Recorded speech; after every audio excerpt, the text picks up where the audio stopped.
This is a show where we cast our gaze across the spectrum of culture, current affairs and politics, doing our best to bring a bit of common sense to that which has become senseless. And we're going to kick things off as we mean to go on with a landmark employment tribunal ruling that has found Islam critical views can qualify as a protected belief under the Equality Act. The case centres on Actuary Patrick Lee, who has sanctioned by the Institute and Faculty of Actuaries over posts on X criticising aspects of Islamic doctrine.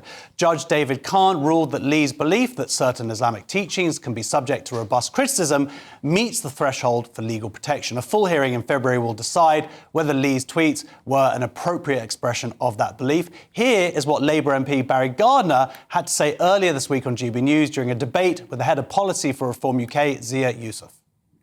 That actually we've moved away from the definition of Islamophobia was precisely because we didn't want to create a blasphemy law by the back door. There is increased hatred and increased violence against mosques and Muslim communities. We've seen that. The things that we do have in this country is a definition of anti-Semitism, which has helped us to try and eradicate the violence and the discrimination against the Jewish community in this country. So we looked at whether creating a definition of Islamophobia would be as helpful as having a definition of anti-Semitism. We concluded that a definition was not the right way to go.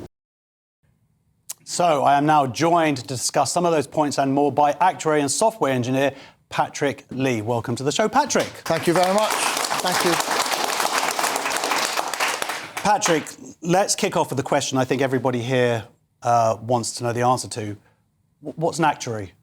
An actuary is, and I'll be very glad I'm not the first time on live TV. The Institute and Faculty have been wanting to be on live TV for years. I'll say an actuary is a professional who looks into risk and management of long-term liabilities, so keeping things like... No! People are switching off! I wish I should never have asked that. So, Patrick, let's get to the real reason that you're here.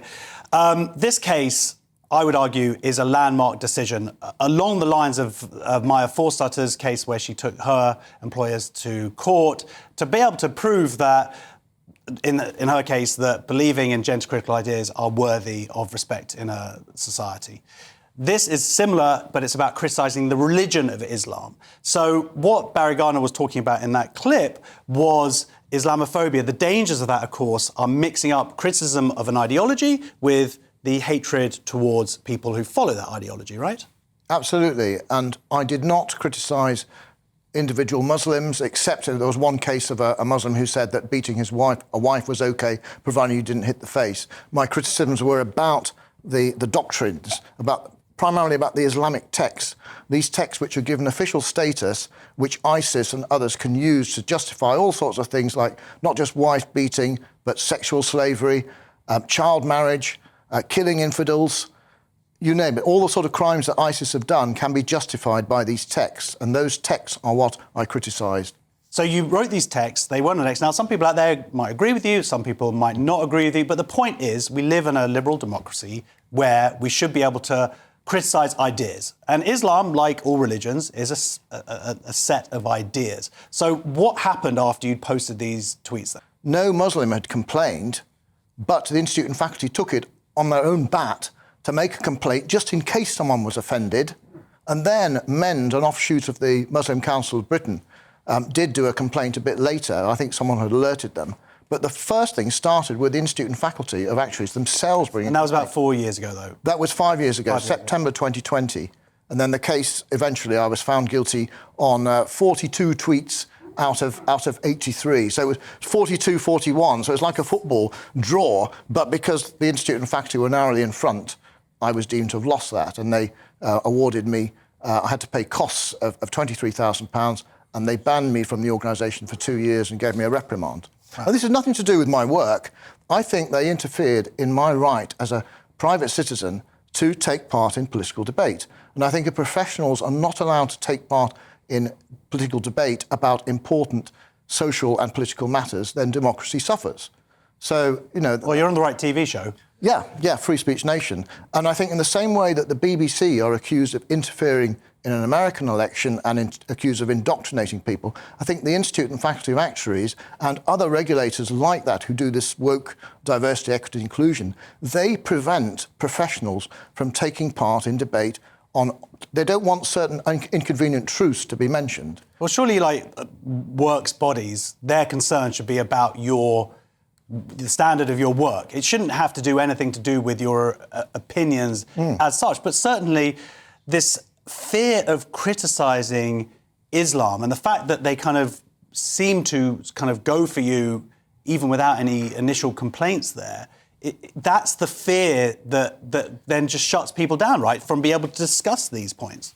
Absolutely. I think they perhaps felt they'd make an example of me to shut down anyone else. And I know there are, I think with mention of gender-critical women, that, my for-starter case, I know there are women who are members of the Institute and Faculty of Actuaries who are frightened of saying what they think in case a case is brought against them by the Institute and Faculty. So this has a chilling effect, which is my barrister John Holbrook has mentioned in the case. He's been a tower of strength throughout this. I wouldn't be able to get here without his help. These institutions have a chilling effect on democracy, and I think it's very serious. And we're realising now that we live in a free nation, but the debate is distorted by this kind of fear that's an intimidation. Because you would assume that the ability to criticise any religion, it was laid down in law, but it seems like it hasn't been. So that's when I read about your case. That seemed such a seminal moment because this laid out that you can criticise Islam and that is a protected belief. That's legitimate to do so. Just as if you had criticised, I'm Jewish, but if you wanted to say Moses, was a schmuck, or whatever, anything harder than that. Yes. But the point is that you should be able, of course, to criticise an ideology. But I think that the problem is that maybe we assume that that's in law okay, but until it gets tested in a court, we're not really secure within what we actually can say. Do you think that your case has now solidified that point? I think it's helped a long way. It's not quite as powerful as the for-starter judgment, which was in the Employment Appeal Tribunal, which is binding on what's called the first instance, the first level of employment tribunals. Mine's the first instance, so it's not quite binding, but nevertheless people will look at it, and other cases will look to what Judge Khan has said, and he's hopefully set out that my various strands of my Islam critical belief are protected. So I think it's very important, but it's not quite the full story yet. But this can be used absolutely in future court cases. And I think it'll send shockwaves through organisations, woke organisations like the Institute and Faculty of Actuaries, who felt that they claim to act in the public interest. It's a bit like the BBC. They say they're acting in the public interest. I'm not sure the public would agree with them that hiding inconvenient truths is in the public interest. Well, exactly. I mean, look, it's what you consider an inconvenient truth. It's what other people would argue against it. But the point is we should be able to at least debate that, to shut that down and to sort of say that one set of beliefs is sacrosanct. That's where there's a real danger to our society.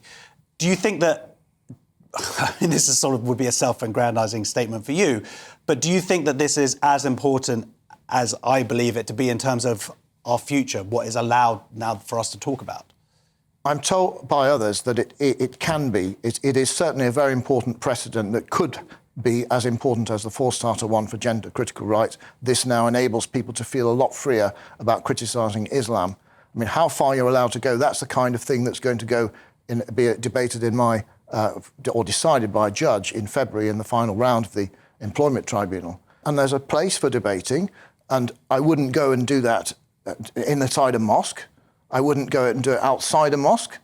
But I think if you're debating in discussion on Twitter or here in a studio, I think we should be allowed, as civilised people, bad ideas crowd out good ideas. But if you can't actually get the two competing together, the good ideas can't overcome the bad. That's what the whole point of debate is to expose people to criticism. Absolutely. Well, look, thank you for bringing that case. Good luck in February.